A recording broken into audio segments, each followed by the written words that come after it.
NDTV India के senior executive editor Ravish Kumar होना दी एक सोशल मीडिया ते वीडियो वायरल हुई है, जिस विच उन्होंने केंद्र सरकार, IT सैल ते देश के बड़े 5 व्यापारियों से सवाल खड़े किए हैं। आओ देखते हैं वीडियो।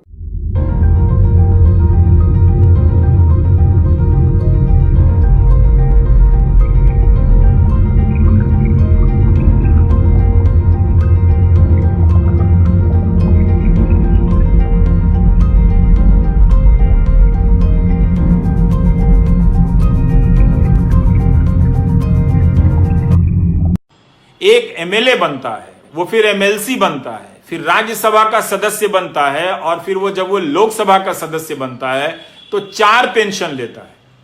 और आपसे कहा जाता है कि हम पेंशन नहीं देंगे क्योंकि अंग्रेजी में 4 एडिटर बैठे हैं, वो आर्टिकल लिखते हैं कि गवर्नमेंट को ये बोझ नहीं उठाना चाहिए। वो पैसा जो सरकार आपके पेंशन में खर्च करती, वो पैसा किसको जाता है? 5 बड़े उद्योगपतियों को जाता है जब उनका धंधा चौपट हो जाता है। तो सरकार जनता का टैक्स लेकर जनता का पालन पोषण ना करे और 4 उद्योगपति का धंधा डूब जाए तो उनको 5 लाख करोड़ दे और 2.5 लाख करोड़ आपके पेंशन पर खर्च ना करे। और कहा जाता है कि आप NPS में निवेश करें। क्या हम और आप एक ही योग्यता रखते हैं? मान लीजिए कि मेरे पास 10,000 है और आपके पास भी 10,000 है, यहां पे 100 लोग हैं, सबके पास 10-10 हजार है। क्या सभी लोग बराबर क्षमता रखते हैं शेयर बाजार में निवेश कर अपने निवेश को बढ़ाने की? उनमें वो क्षमता है, दृष्टि है? मुझ में तो नहीं है, बहुत सारे लोगों में नहीं होगी। क्या उनको छोड़ा जा सकता है? इसलिए आपकी मेहनत की कमाई टूटती जा रही है और यह प्रक्रिया चली आ रही है लंबे समय से। इसी का नतीजा ये हुआ है कि हम आज इस मोड़ पर पहुंचे हैं कि हमारी अर्थव्यवस्था ठप हुई है, नौजवान बेरोजगार हो गया है। तो आपकी जो नौकरी है वो व्यापक आर्थिक नीतियों से जुड़ी हुई है। अगर आप इसको नहीं लाएंगे, बहस के केंद्र में इसे मुद्दा नहीं बनाएंगे, इस पर आप अपने आप को नहीं आजमाएंगे, तो मेरे दोस्तों, ये बीच बीच में मेरी 40,000 की नौकरी, मेरी 50,000 सदस्यों की नौकरी, इसको लेकर आप लड़ते रह जाओगे। कोई फायदा नहीं होगा। 17 सितंबर को आपने इतना बड़ा आंदोलन किया, कोई फायदा नहीं हुआ।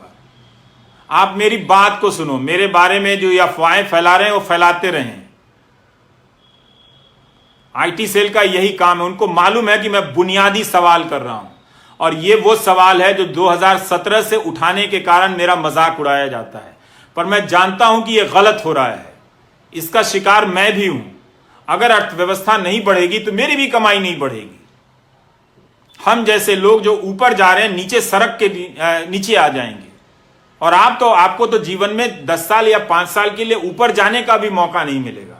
मुझे तो मिला भी, लेकिन मेरे जैसे बहुत कम लोग हैं और आप जैसे जो मुझसे ज्यादा काबिल हैं, आप लोगों को एक सिस्टम की नीतियों के तहत बर्बाद किया गया। आप समझिए इस बात को। आपको जिसका भी समर्थक रहना है बनिए, लेकिन रोजगार के सवाल पर जुनून पैदा कीजिए, धर्म के सवाल पर नहीं, जाति के सवाल पर नहीं, वरना आप बेरोजगारी के दौर से गुजरते हुए बुढ़ापे में जाएंगे और तब आपके लिए वो 1,000 रुपए सामाजिक सुरक्षा के लिए होंगे, जिसे प्रधानमंत्री ऐसे बताते हैं जैसे 1 करोड़ रुपए उनकी झोली में डाल दिया हो। अपना पेंशन बता दें विधायकों का या सांसदों का, उसकी तुलना में अब आप और हम रिटायर होंगे तो 5,000 रुपया पेंशन नहीं होगा हमारा। हम कैसे जिएंगे, ये हमारा सवाल है।